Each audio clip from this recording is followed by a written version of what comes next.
What's up, YouTube? It's your boy, Dermy Wormy. I'm coming at you with a brand new episode of the Velma Review. What can I say? Really? It's still crap. There's moments that just happen because plot needs it to happen.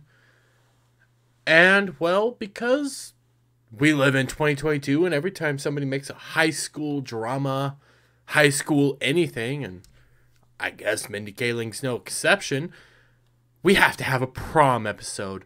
Further cementing that Mindy Kaling has some serious high school issues that she probably needs to address. But, let's get into it, shall we? Because it's a dumb prom episode. No, it does have the serial killer. I'll give it that. But it also shows that, again, after the article that I read earlier this week, where Mindy Kaling was so excited to destroy Scooby-Doo. Yeah, it comes out again in this episode that they are so excited to destroy it. Well, let's get into it, shall we? So we start off, Velma's looking at her murder board again, and while she's looking at it, she decides to start reading her mom's manuscripts, and remember this: spider killer. It's a dumb joke. It's dumb because she's trying to figure out what does Jinkies mean. While she's doing it, we're getting Daphne to respond, call her, but she's ignoring her. She's going around finding different things. Daphne tries to talk to her again. Well, Constance Wu. And we open up on the door and it's, oh my god, girlfriend's dead. But not really.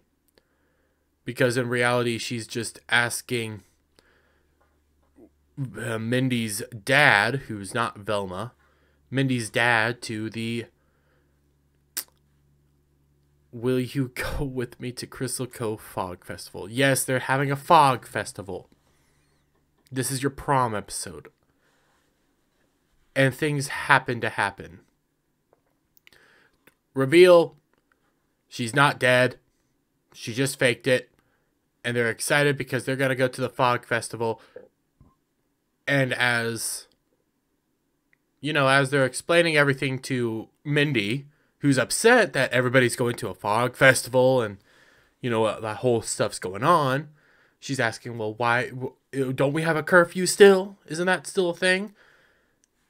And she's responded by no, because remember, it was a family secret, a big, serious family secret that Norville or Sam Worthington's grandma is a mad scientist lady. Well, they just came out and said it, and they wrote a whole article, and they said that the murderer is just her ghost. Yeah. So everybody thinks it's a ghost that's killing everybody, so it's no longer a problem, because nobody can capture a ghost. And everybody's so excited to party. Everybody's having fun. But here's the catch. Serious catch. In order to go to Fogfest, you either have to be a single dude or a girl with a date. Single girls are not allowed to go to Fogfest. I don't remember when that comes out. It has to be during this whole exposition dump style thing between Mindy's dad, his girlfriend, and her, and it's so weird. And she's very angry because of sexisms. Oh yeah, this is a very sexism episode. We get them, hey, everybody thinks it's a ghost. Even the sheriff thinks it's a ghost. That's pretty much that. It's so stupid. Cut over to Glenn, whatever his face, who's not Fred, talking about his acceptance speech to his parents about becoming Fog King. And he jokes that he really thinks that his Fog Queen's going to be Mindy Kaling, and his parents tell him no. Is that a joke because it's not funny? Mom comes in and says, well, What do you think we do for a living? Huh? What do you think we do? Well, they run. They run. I just had it. They run a clothing apparel store that's for really good stuff and everything. And his mom says, no, we sell the finest things, the best things. And if you aren't Fog King, you can't come home anymore. So basically they're laying it on that he has to become Fog King if he ever wants to come home and be a part of the family. Yeah, it all centers around this whole stupid episode. Now we're at high school, where Gigi's talking to... We finally got her name today. Olive. She's not just blonde random girl, she's Olive.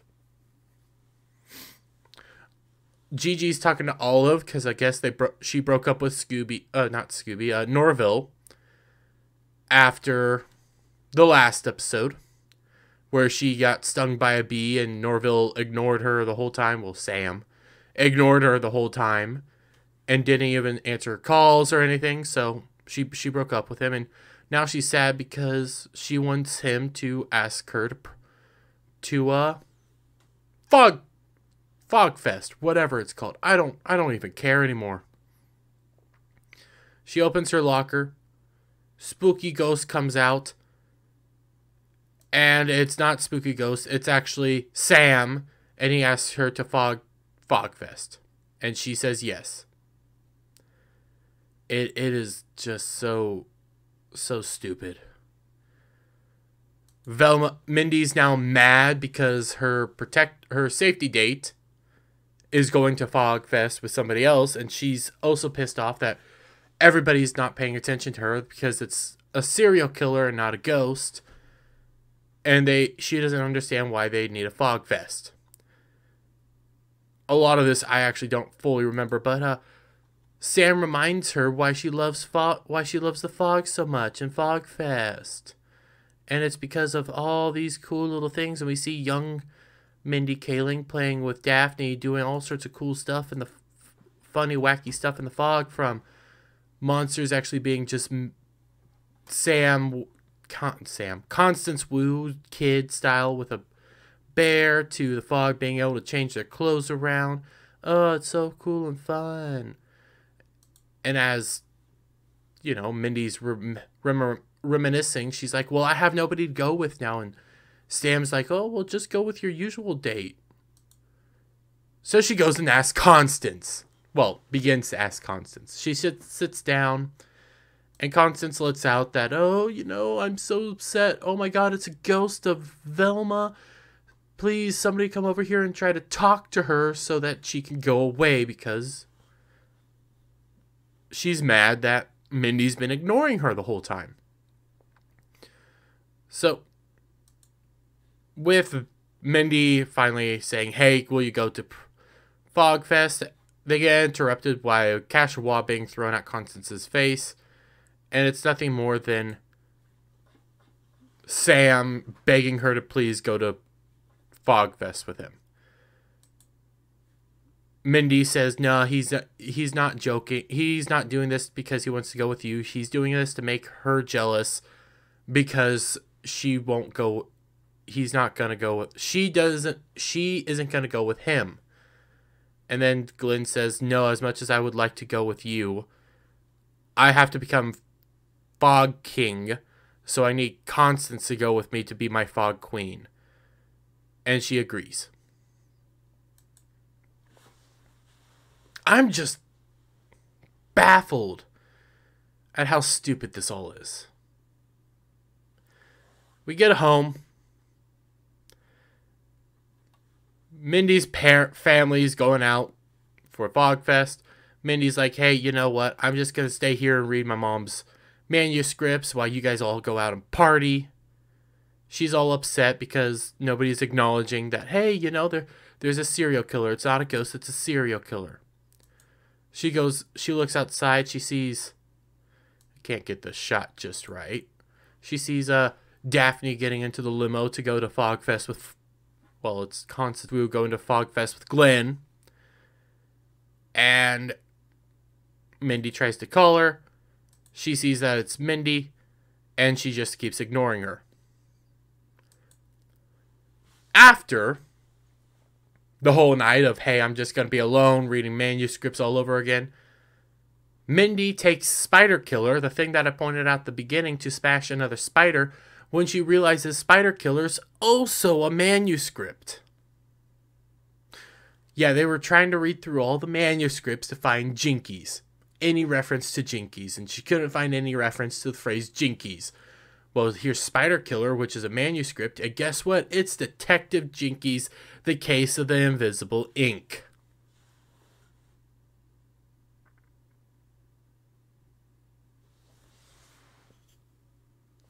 It's also some weird, over-sexualized fanfic, but because of the case of the invisible ink idea, she takes the note that has Jinkies on it, runs it over the light, and it turns out that it has a phone number on it.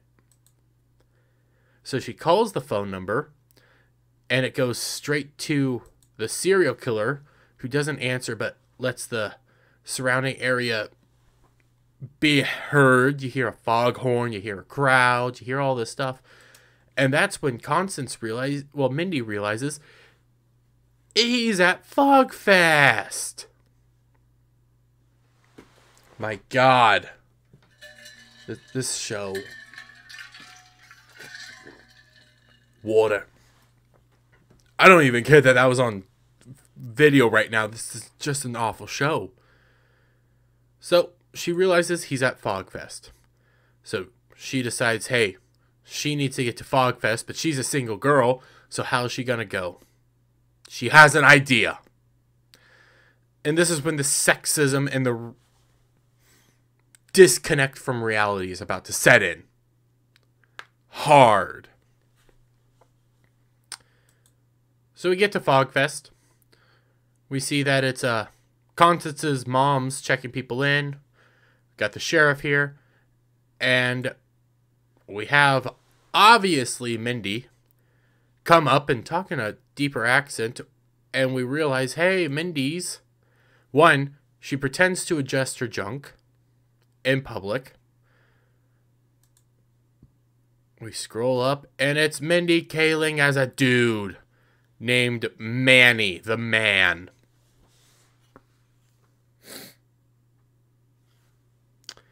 It gets worse.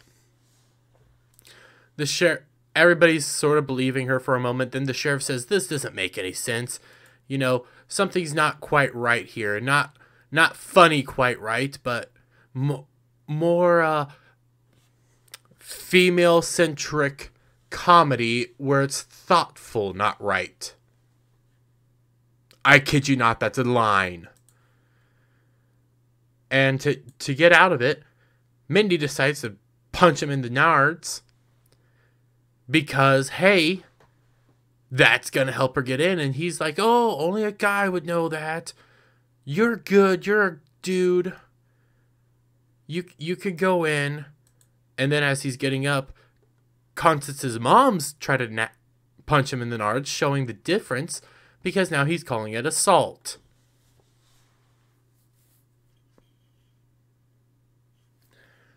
It continues because it ends up showing that Mindy's life's a whole lot more easier as a dude. So she thinks this is why they don't want to give up power. And we'll go on. Oh my God. So, go on. We get to the drop a puke where Mindy's going on it. And she spots the serial killer on the drop a puke. She gets all the way up and it's like, why isn't it going down? I just spot the serial killer. And it turns out Sam paid the guy to keep him up there a little longer because he's going to confess something to Gigi because he's so sorry that he ignored her and he was being a bad boyfriend. He's going to ask her to please, very much, be his fog queen.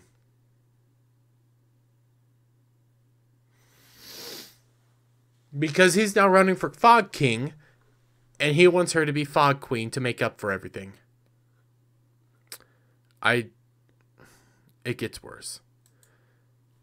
We get back down to the ground as the drop's finally coming down, where we see Glenn giving out money to please everybody vote for him, where he sees the flyers that Sam made, and he gets all mad because Sam wants to be Fog King.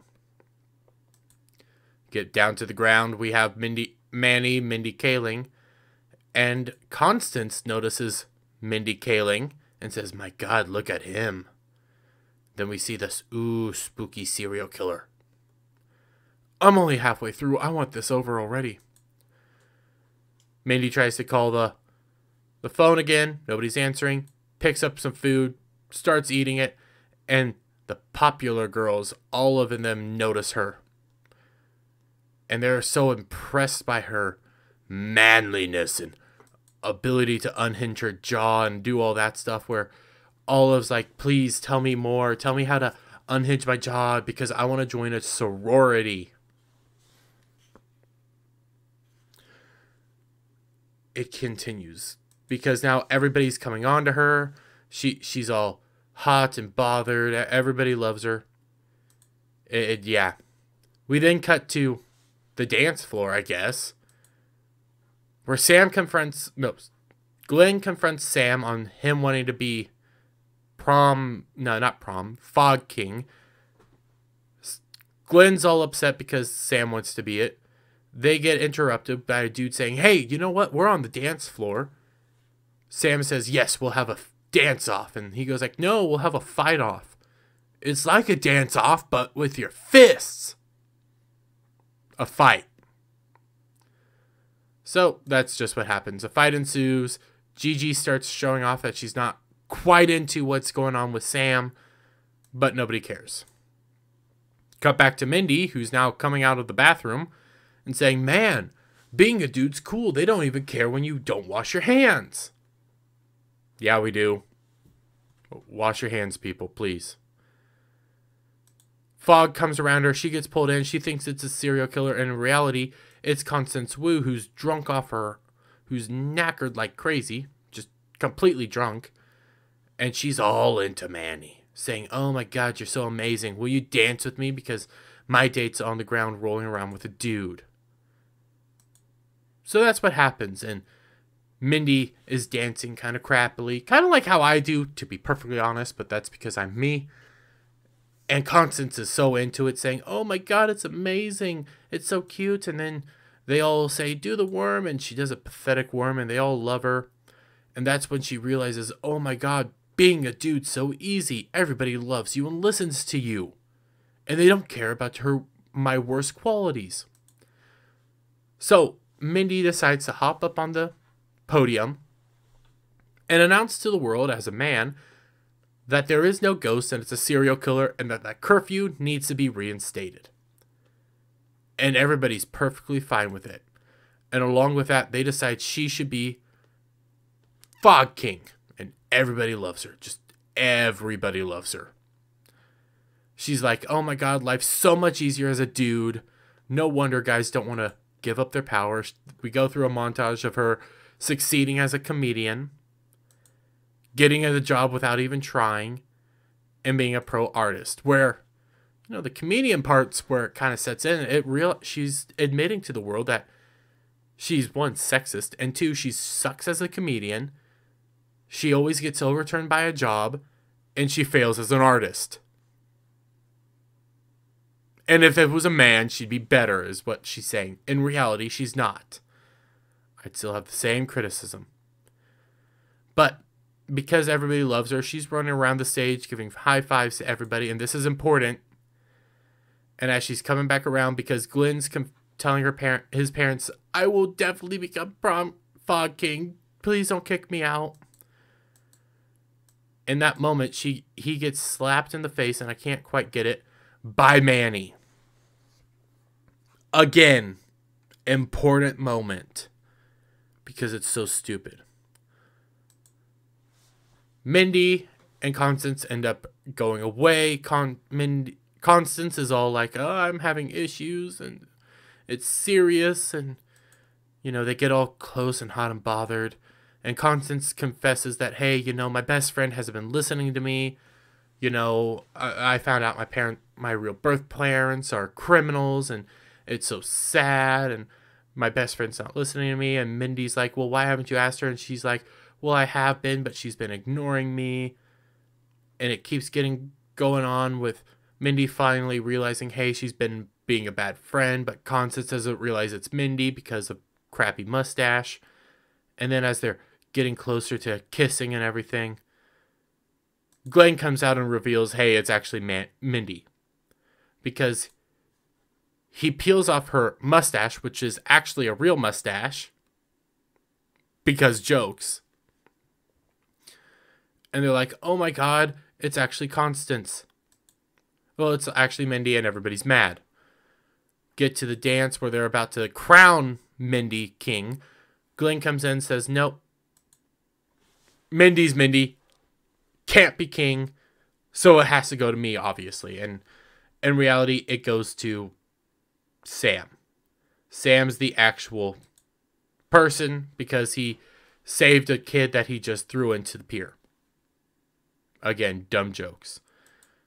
He then says, I did this for Gigi, and Gigi's actually not there. She's up front by the carriage, dressed up, and then, we get Fogg rolls in and screams.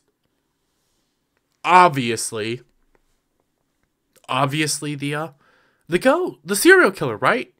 No, I'm spoiling it now. No, it's actually just Fogg changed the clothes around.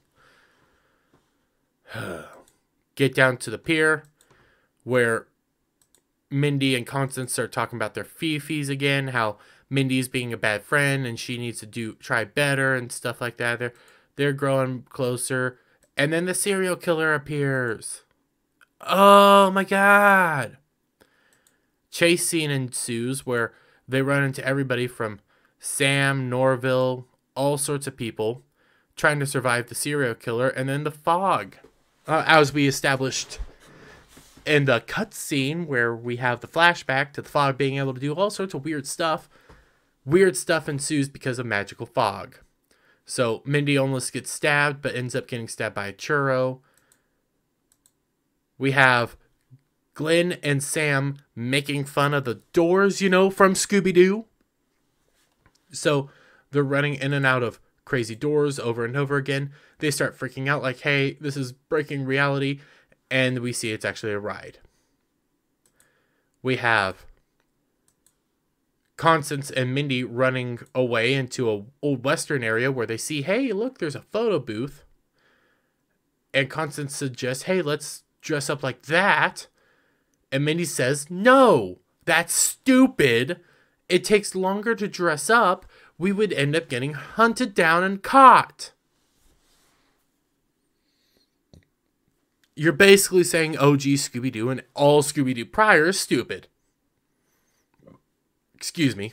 But hey, Mindy never liked Scooby-Doo in the first place. We end up getting them, classic. Oh, while this is all going on, we have classic Scooby-Doo music going on.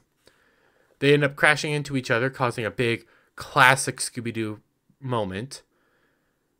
They end up seeing the serial killer ready to attack, and the Fog takes it away. Seriously. They then tried to call the serial killer, and it turns out the serial killer took the crown and left the phone because of the fog. So, with that, I'm not kidding you. That's all done. They're like, oh my god, where's Gigi? Sam's like, oh my god, where's Gigi? The serial killer's out there. He needs to go find Gigi now.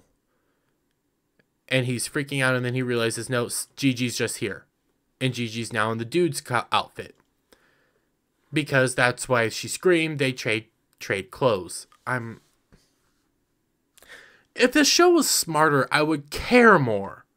But it's so obviously against Scooby-Doo. They get back together. Sam's like, oh my god, Gigi, are you actually a dude? No, we traded clothes.